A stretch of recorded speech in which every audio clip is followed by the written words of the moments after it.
Se nos ha ido mucho la olla. Para recobrar yo mi paz mental, que ahora mismo está un poco perturbada, ¿qué les parece si hablamos de Gaia y Cefeidas? Hay un artículo que tenemos pendiente de hace bastante tiempo, de hecho, porque, bueno, veo que está la versión del archive desde enero de 2022 y en nuestro radar, en esa lista donde vamos poniendo las cosas interesantes para comentar en algún momento, yo creo que lleva 2 meses, por lo menos, ahí diciendo, esto deberíamos sacarlo. Lo que pasa es que quizás es de esas cosas que siempre se acaban cayendo porque parece como muy mundano, pero es importante. Y es el tipo de cosas de Gaia, que siempre les decimos, ¿no? Gaia es esta misión de la Agencia Espacial Europea que tiene un objetivo que tú lo cuentas y parece, es que hasta te sorprende que le hayan dado el dinero para hacer la misión, porque parece muy aburrido, o sea, parece cosa de contable. Y ahora creo que acabo de enemistarme con todos los contables del mundo. Que es muy respetable. De hecho, el trabajo de contabilidad es tan importante que precisamente voy a argumentar que lo que hace Gaia es súper importante. Que lo que quiere hacer Gaia es medir con mucha precisión las distancias a 1.000 millones de estrellas, por lo menos. Estrellas en nuestra galaxia, incluso cerca en las nubes de Magallanes, mediante el método del paralaje o la paralaje. Y esto es algo que es muy importante en astrofísica, pero no es nada sexy. Y además son distancias que en su mayor parte las conocemos, pero las tenemos que conocer con mucha precisión. Entonces, eso es lo que está haciendo Gaia. Un trabajo de hormiguita, de pico y pala, de medir con mucha precisión, ya digo, 1.000 millones de estrellas de ese orden. Claro, no es decir, voy a desentrañar la naturaleza de la energía oscura, voy a descubrir por qué hay 3 familias de muones en el modelo estándar. No, es algo que uno se lo dice y dice, bueno, y te quedas un poco igual. Pero resulta que esto es tan importante en astrofísica porque siempre decimos que la distancia es ese parámetro que nos falta, que se usa para muchísimas cosas. Y hemos comentado muchísimos papers de Gaia. De hecho, creo que hace poco salió que tenía algún récord de la misión, que más papers se habían publicado con sus datos en menos tiempo o algo así. Porque es que todo necesita, o sea, prácticamente cualquier trabajo que vayas a hacer en astrofísica, necesitas tener esas medidas muy precisas de la distancia a lo que estás midiendo, ¿no? Así como ejemplo anecdótico poníamos toda la controversia con el tema de la famosa galaxia de Van Dockum, de la controversia de la que aquí hemos hablado largo y tendido. Bueno, esa controversia tiene que ver con que no podemos precisar la distancia a la que se encuentran esas galaxias, ¿no? Así que por eso es tan importante lo que está haciendo Gaia. Bueno, pues este artículo del que les queríamos hablar realmente puede ser potencialmente muy importante, pero es un artículo que trata de precisión en la medida, de errores, de cuánto son nuestras incertidumbres, de cuánto nos estamos equivocando. Entonces quizás no es así como muy atractivo, ¿no? Pero yo creo que es muy importante. Lo comentamos hace un par de semanas porque lo mencionamos por encima. Es de Kayla Owens, es la primera autora. De hecho, de 4 autores, 3 son mujeres, Kayla Owens, Wendy Friedman y Abigail Lee. Y luego hay otro autor que es Berry Mador. Y lo que hacen en este artículo, bueno, no sé si alguien quiere comentarlo, ¿no? Pero es un poco preguntarse cuánto de fiables son las medidas de distancia que hacemos utilizando las estrellas cefeidas, que ya saben que es uno de los métodos clásicos en astrofísica para medir distancias, ¿no? Bueno, si quieren terminar la introducción explicando lo que son las cefeidas y luego ya pasamos a discutir este paper. La cefeida fue el gran descubrimiento de Henrietta Leavitt que revolucionó la astrofísica, es el darse cuenta de que algunas de las estrellas variables son muy peculiares, en el sentido, son, bueno, estrellas gigantes, muy luminosas, lo cual está bien porque se las ve muy lejos, en otras partes de la galaxia, incluso en galaxias cercanas se pueden observar cefeidas, y estas galaxias estas estrellas son variables, pero tienen una variabilidad que es periódica. Pulsan con un cierto periodo, que puede ser entre horas y días, hasta 20, 30, 40 días. Y lo que se dio cuenta Henrietta Leavitt es que hay una relación muy clara y muy bien definida entre el periodo de la pulsación de una estrella cefeida y su luminosidad intrínseca. O sea, una cefeida muy luminosa, porque es muy grande, tiene un periodo de pulsación más lento que una menos luminosa. Entonces esto es maravilloso, porque con un cronómetro tú puedes medir con mucha precisión el periodo de una pulsación. Eso ya te da cuánto de brillo intrínseco, cuánto de brillante intrínsecamente es esa estrella, y por tanto es muy fácil calcular su distancia, porque tú sabes con qué brillo la ves. Entonces, si tú sabes cuánto de brillante es en realidad y con cuánto brillo la estás viendo tú, pues eso te dice a qué distancia está. ¿Vale? Eso es el primer orden y es en base a lo que se ha hecho. Como digo, fue una gran revolución en astrofísica y permitió aprender muchas cosas. A segundo orden, la cosa es más complicada, porque claro, entre la estrella y nosotros hay material, hay polvo, hay nubes, y eso, bueno, puede producir algo de oscurecimiento, puede producir algo de enrojecimiento. O sea, sabemos que se dispersa más fácilmente la luz azul que la roja, entonces nos llega más fácilmente la luz roja que la luz azul, y entonces eso cambia un poquito el color de la estrella. Todo ese tipo de efectos. También sabemos que hoy en día, que si uno lo mira con un poquito más de, hilando un poco más fino, resulta que la composición de la estrella, lo que se llama su metalicidad, también influye en cómo es esa relación. O sea que todo eso complica un poco el asunto, ¿no? Pero eso ya es de, digamos, de segundo orden. Hasta ahora ha venido genial porque nos ha permitido hacer muchísimas cosas, pero ahora ya hilamos tan fino que los problemas que empezamos a tener están al límite de lo que tú puedes hacer con esas cefeidas. Y aquí entra el famoso problema de la constante cosmológica, perdón, de la constante de Hubble, que es un problema que hay ahora mismo en cosmología, quizás el más acuciante, que se llama de la tensión con la constante de Hubble, que lo hemos hablado aquí muchas veces, y es que si tú mides cuánto vale ese parámetro, el parámetro de Hubble en la actualidad, lo que se llama el H0, si tú lo haces usando estas medidas de distancia, que son son basadas en medidas, pero un poco indirectas, porque hay que concatenar diferentes técnicas, te sale un valor, 74 kilómetros por segundo por megaparsec. Si lo haces usando la teoría y el modelo estándar de la cosmología, el modelo lambda CDM, y calculando, retrotrayéndonos hasta el universo primigenio y yendo desde ahí hacia el presente, hacia el universo local, ¿cuánto debería valer eso? Sale 68. Y entonces esos dos valores no cuadran, ¿no? 68 y 74 tienen una cierta discrepancia y ese es uno de los problemas acuciantes que hay para intentar resolver. Y en ese contexto viene este artículo que lo que nos dice es, ojo, vamos a ver realmente cuánto de fiables son estas medidas de distancia con cefeidas, etcétera, etcétera. Y bueno, y llega a la conclusión de que hay que tener cuidado con todo esto, ¿no? No sé si alguien lo quiere comentar. Creo que tú lo habías leído, ¿verdad, Francis? Sí, yo lo había leído. Sí, a mí me pareció muy interesante. Bueno, esto fue destacado, el trabajo de Nancy Friedman en la revista New Scientist, que es una revista de divulgación, de estas que tiene índice de impacto, como la Scientific American.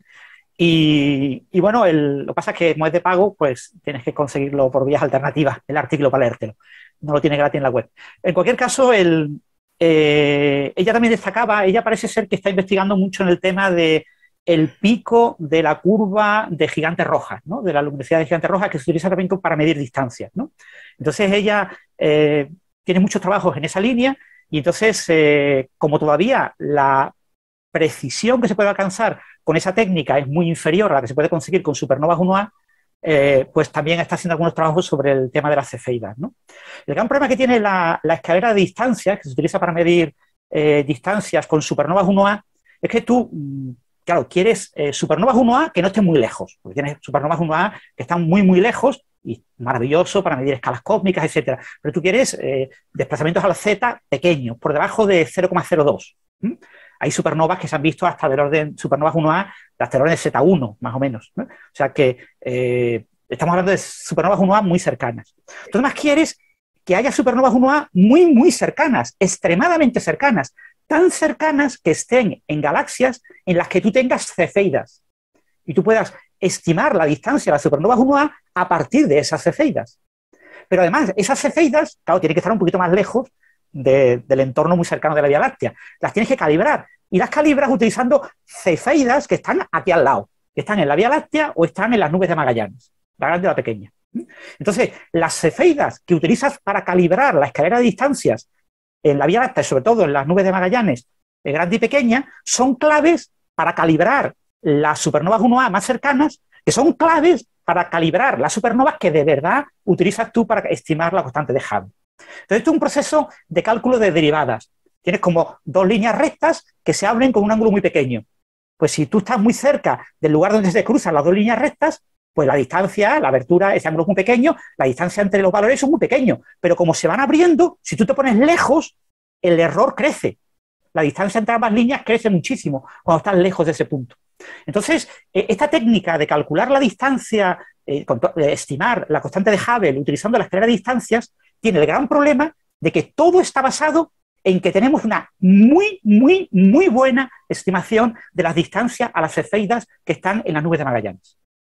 Cualquier pequeño error en las estimaciones de las cefeidas que están en las nubes de Magallanes provoca un error enorme en la estimación de las supernovas 1A, y entonces ya resulta que tú no puedes conseguir una medida con un error para la constante de Hubble del orden del 1%, que es lo que está ahora mismo Reeves reclamando, que como su error es tan pequeño, pues hay una gran diferencia con las medidas cosmológicas. Entonces, esta investigadora, Wendy Friedman, que es la que yo he seguido un poco más, por supuesto tiene coautores y tiene coautoras, han estado trabajando en varios artículos sobre tratar de utilizar Gaia, ¿no? Gaia todavía no ha publicado el Data Release 3, la tercera anuncio de datos, que tendrá unos 1.500 millones de estrellas a las que le ha calculado el aparalaje, pero se ha publicado el Early, la versión preliminar del Data Release 3, y entonces con esos datos se ha mirado pues, cefeidas que están cerca en la Vía Láctea y ha utilizado esos valores para estimar algunas cefeidas que se encuentran en la gran nube de Magallanes y en la pequeña nube de Magallanes, que se utilizan para medir las distancias cosmológicas. Y lo que se ha encontrado es que no es fácil aplicar esa ley de Leavitt para esa relación entre periodo y luminosidad para obtener esas distancias, preservando el error que tienes tú para tus cefeidas en la Vía Láctea. Ha utilizado imágenes de esas cefeidas con varios canales ópticos y entonces se encuentra con que si tú planteas un error pequeño en las que te encuentras en la Vía Láctea, el error en la nube de Magallanes no es tan pequeño. Pasa a ser del orden del 4,5%, que es una barbaridad, porque tendría que ser un error menor del 1% para que con la escala de distancia tú obtuvieras el valor que dice Reeves que obtiene usando los errores que él dice que tienen las cefeidas que están aquí cerca. Entonces, lo que esta mujer está planteando es, tranquilidad, señores, que a Reeves no hay que darle todavía el premio Nobel. Tranquilidad, ya tiene un premio Nobel, no le damos el segundo todavía. Esperemos, tranquilamente. Es bastante razonable pensar que es en la base de la escalera de distancias, en el punto más, el primer peldaño de esa escalera de distancias, donde puede estar el gran error. Los oyentes de Coffee Break sabrán que yo llevo diciendo que probablemente ahí está el error de hace muchos años, ¿no? Yo no sé dónde está el error, pero yo llevo diciendo mucho tiempo que tiene que haber errores sistemáticos en ese primer paso. Porque en el cálculo de derivadas, el cálculo de la escala de distancia es un cálculo de derivadas. Y en los cálculos de derivadas tú restas números cercanos y la diferencia es pequeña y los divides entre un número pequeño, lo que amplifica los errores. Fijaros, por ejemplo, que si yo tengo 1000 años con un error de un año y tengo 1005 años con un error de un año, el error que tengo es de 0,5%. Pero si yo resto 1005 menos 1000, tengo 5 con un error de un año. Y en 5, un error de un año es un error del 20%. El haber hecho la resta me convierte un error que era del 0,5%, me lo convierte en un error del 20%. Eso es lo que estamos viendo, en mi opinión, en la escalera de distancias, el gran problema de la escalera de distancias, y lo que necesitamos es tener medidas de ultra precisión de la paralaje de las cefeidas, y por desgracia no las tenemos.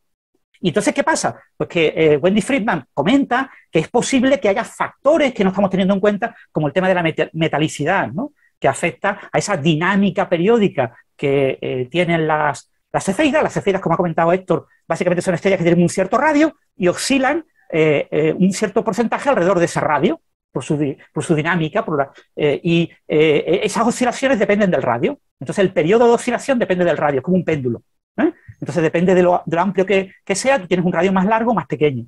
Entonces ese radio es el que te permite estimar la luminosidad intrínseca de la cefeida. Entonces ahí influye obviamente las propiedades materiales del plasma de la estrella y esas propiedades las tenemos muy desconocidas todavía en muchas de las cefeidas. Con lo que nos plantea Wendy Friedman es que hay que estudiar mejor la metalicidad de las cefeidas y que hay que tener mucho cuidado en utilizar las cefeidas como se están utilizando en muchos trabajos sin tener en cuenta que los errores podrían ser mucho mayores de lo esperado. Todo esto, obviamente, hasta que no tengamos el Data Release 3, hasta que no tenemos el datos definitivos del catálogo de Gaia tercero, esto no se podrá confirmar de manera independiente, porque ahora tenemos datos preliminares y puede haber gente que diga, bueno, es que como son preliminares, pues no están todos trabajados como deberían. Pero todo apunta a que ahí hay un problema grave en nuestra medida de la distancia a las supernovas 1A. Esto por aclarar el tema que mencionaba Francis sobre Rees y el premio Nobel y el segundo premio Nobel. Seguramente nuestros oyentes habituales conocen la historia, pero para los que no, Rees fue uno de los galardonados con el premio Nobel, creo que de 2011, si no recuerdo mal, por un trabajo en 1998 que fue en el que se descubrió que el universo se expande aceleradamente. O sea, sabíamos que el universo se expandía. En 1998 descubrimos la expansión acelerada, que bueno, sigue siendo uno de los grandes misterios de la física y está asociado a eso que llamamos la energía oscura, que es una forma de decir que no sabemos bien por qué ocurre eso. Ese descubrimiento se hace por dos grupos independientes utilizando la técnica de medir distancias, porque para poder saber cuánto es la expansión, tú necesitas saber dos cosas. Necesitas saber a qué velocidad se está alejando una determinada galaxia y a qué distancia está. La expansión quiere decir que cuanto más lejos está una galaxia, más rápido se aleja de nosotros. Entonces, la velocidad de una galaxia es relativamente directa de obtener si tiene su espectro a partir del corrimiento al rojo, por efecto Doppler. El espectro, cuando tú observas la luz de una galaxia con un instrumento especial, puedes ver que las frecuencias de la luz que estás observando están desplazadas y eso es debido a la velocidad. Entonces puedes determinar rápidamente, de forma directa, la velocidad a la que se está moviendo. Lo difícil, como les decía siempre, es la distancia, ¿no? ¿A qué distancia está esa galaxia? Pues la idea genial de no de estos autores, ya ellos fueron los que lo aplicaron sistemáticamente, es utilizar explosiones de estrellas que se llaman supernovas de tipo 1A, que tienen una característica de que siempre explotan con el mismo brillo, intrínsecamente. Entonces, lo mismo que decía antes, si tú ves una de estas supernovas de tipo 1A en una galaxia, y en una galaxia hay tantos miles de millones de estrellas, que de vez en cuando se produce alguna de estas supernovas de tipo 1A y la puedes observar, entonces sabes qué brillo tiene, porque siempre tiene el mismo brillo, con sus matices y sus sutilezas, pero a primer orden siempre tiene el mismo brillo, y entonces sabiendo cuánto de brillante las observas tú, sabes a qué distancia están. Problema, que esa relación la tienes que calibrar, ¿no? Que es lo que decía Francis, que por eso hay toda una escala, hay toda una escalera para saber, para calibrar a qué distancia están esas supernovas de tipo 1A, usas en este caso las cefeidas, necesitas haber observado una supernova de tipo 1A en una galaxia en la que haya cefeidas que puedes observar. Las cefeidas solo las puedes observar en galaxias cercanas y a su vez las cefeidas las tienes que calibrar basándote en alguna otra cosa. Por ejemplo, en paralaje. Paralaje es el desplazamiento aparente de un objeto cuando tú lo observas desde diferente punto de vista. Y también hay otro método que se usa y que nombran aquí, que es el de las binarias separadas, estrellas binarias. Si tú puedes observar una pareja de estrellas binarias, o sea, simplemente por las leyes de Newton, tú puedes saber cómo puedes determinar las características orbitales de ese sistema binario de estrellas, y entonces midiendo el periodo de esa órbita, tú puedes saber a qué distancia están orbitando, y entonces sabiendo la distancia real y sabiendo la distancia proyectada que tú ves en el cielo, puedes saber también, de nuevo, a qué distancia está. Entonces, ese es otro método también cercano de medir distancia. Entonces, necesitas alguna de esos métodos cercanos para calibrar tus supernovas de tipo 1A. Por eso, todo el interés, toda la importancia de poder calibrar esas supernovas de tipo 1A. Bueno, en fin, que Rees, junto con Perlmutter y con Schmidt, se llevaron ese premio Nobel en 2011 por descubrir que el universo está en expansión acelerada.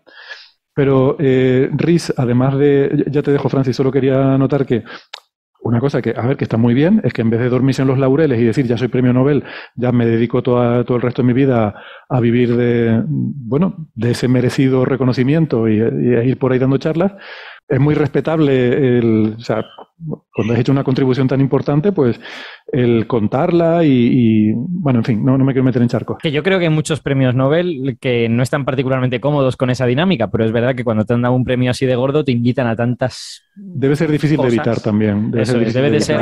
Hay un punto muy importante que no estáis recordando y que yo creo que es importante focalizar aquí. El premio Nobel se dividió en una mitad para Perlmutter y otra mitad para Smith y su segundo, que era Riis. El segundo de Perlmutter se quedó sin nada. Como solo son para 3, pues había que coger un segundo, pues cogemos el segundo de Smith. Entonces, Riis tiene un cuarto del premio Nobel y siendo segundo.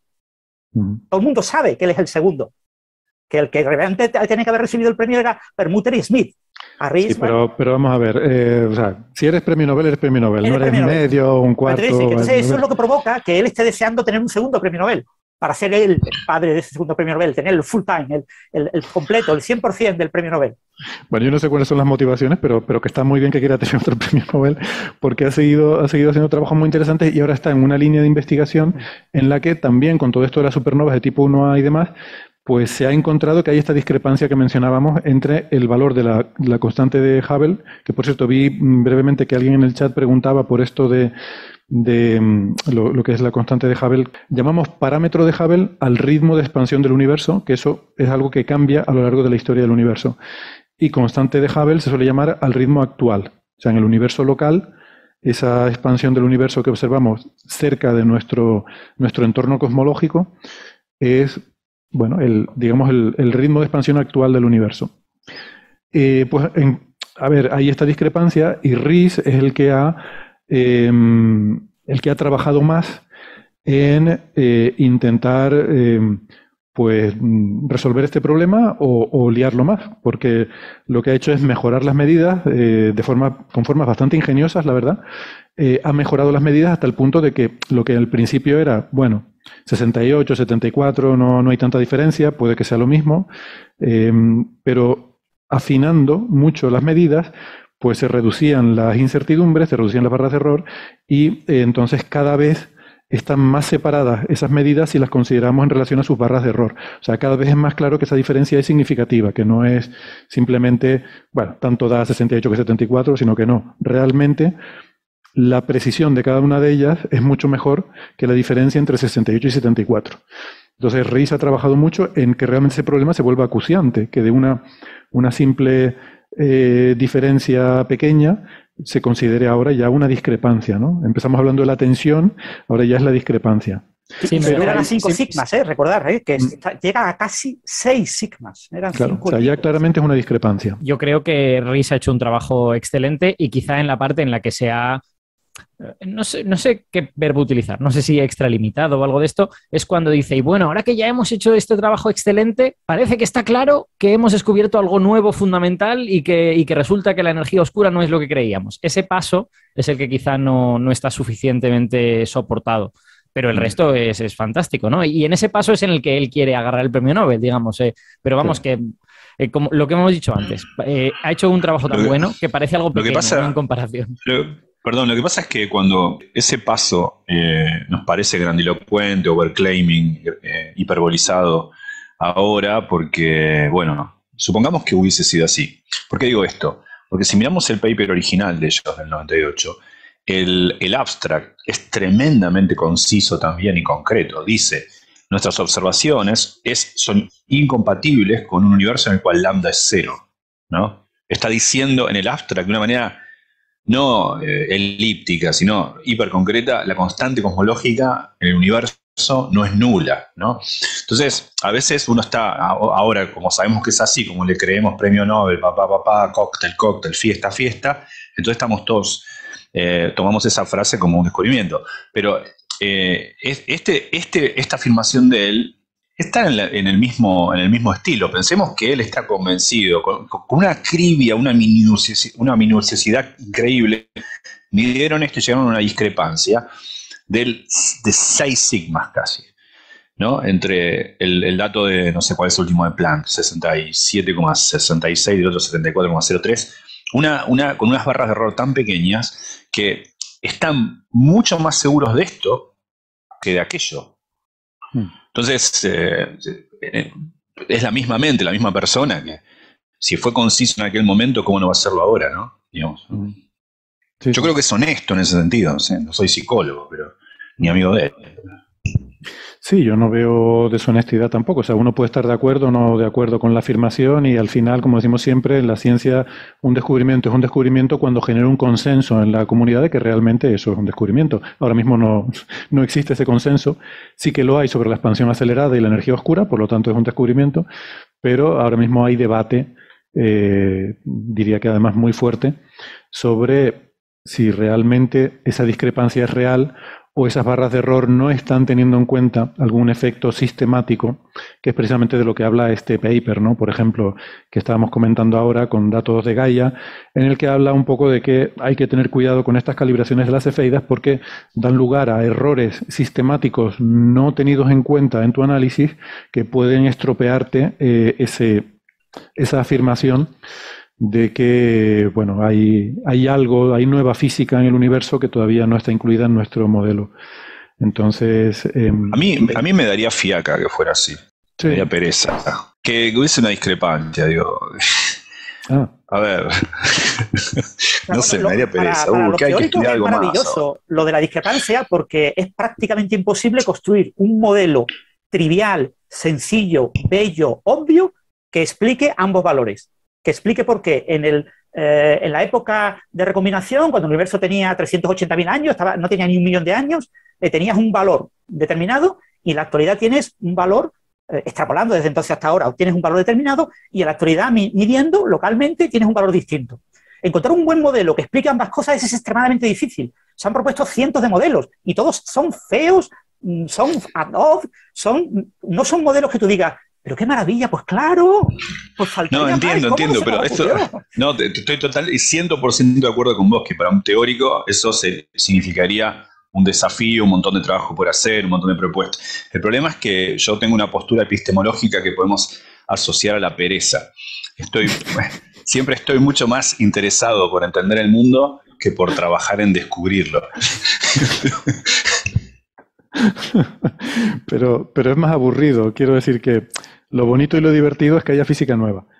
Ahora, es verdad que es liar mucho el modelo, porque, por ejemplo, aquí estuvimos hablando hace poco de una posible solución con uno de estos modelos que llaman de Early Dark Energy, o sea, que haya una energía oscura temprana al principio del universo, que actuó solo al principio del universo, luego dejó de actuar, y uno dice, bueno, y ahora está otra vez, es que no es la misma, o sea, son cosas diferentes, no es que haya habido energía oscura al principio y luego siga estando, no, es como que hubo energía oscura al principio, desapareció, estuvo 10.000 millones de años sin dar señales de vida y luego 5.000 millones de años después se volvió a reactivar. Es como, a ver, ya llega un punto en que casi dice, es que estás atornillándolo para que salga, ¿no? Una cosa, solamente para que la gente, los oyentes y las oyentes no piensen que somos errantes, voy a hacer un movimiento de circularidad. Es decir, esto se relaciona con el programa anterior, de alguna manera. Porque la otra vez hablábamos, la semana pasada, sobre el problema del pantano en la teoría de cuerdas y eso nace de un desesperado intento por entender por qué en la teoría de cuerdas es tan difícil explicar un universo que se expande aceleradamente, o al menos que se expande aceleradamente por siempre. Hay un trabajo no muy antiguo, de unos 5 años o algo así, entre Steinhardt, uno de los padres de inflación y luego detractor de la inflación, y Kuhn-Brumbacher, de quien hablamos el episodio anterior. Y ahí ellos explican que es más natural desde el punto de vista de la teoría de cuerdas, teniendo en cuenta lo del pantano y cosas que hablamos en el episodio anterior, explicar una expansión en el universo en el cual la energía oscura no es una constante, es decir, que no siempre se expande aceleradamente igual. Entonces esto estaría más en consonancia con eso, ¿no? En esta idea de que el rate de aceleración del universo no fue constante a lo largo de la historia del universo. Bueno, solamente para hacer un movimiento de circularidad con lo del episodio anterior. Sí, una queja de teórico en general. Está bien poner el foco, por supuesto, y revisar con detalle un modelo cosmológico que es relativamente sencillo y elegante, entonces es muy fácil que uno entre en el estado que Gastón describe como fiaca, de decir, ya está, asunto terminado, me dedico a otra cosa, o me dedico a aprender esta cosa que ya es definitiva. Está bien eso, pero a mí a veces me inquieta en otros en campos que conozco menos, la subestimación del error. Yo entiendo que el error sistemático es algo que es difícil de cuantificar porque es un error que uno está cometiendo en principio sin saber ni siquiera que lo está cometiendo. Pero el error que mencionaba Francis, el de la escalera de distancias, no es tan sistemático, o sea, es sistemático, pero un sistemático que sí que puedes de alguna manera ponderar. Lo que pasa es que me parece que la ponderación te haría poner unas barras de error enormes. Y entonces hay una cuestión que yo creo que no sé si tiene que ver con, es muy feo para un físico experimental. O sea, yo me acuerdo cuando yo hacía experimentos que era en la carrera, y que ya lo hemos hablado en alguna otra ocasión también, ¿no? Que cuando uno tiene un error, la segunda cifra decimal, pues no escribe nada más. Ahí termina y redondea a esa cifra.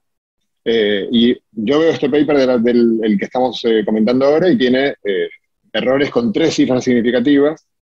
No entiendo para qué, porque se supone que lo que uno aprende es que el error está en la primera y luego las demás. Entonces, si el error está en la segunda cifra decimal, la tercera, no tiene ningún sentido. Y hay una especie de voluntad, claro, es muy feo escribir un trabajo en el que uno diga, bueno, he medido la aceleración de gravedad en la Tierra y es 10 más menos 5.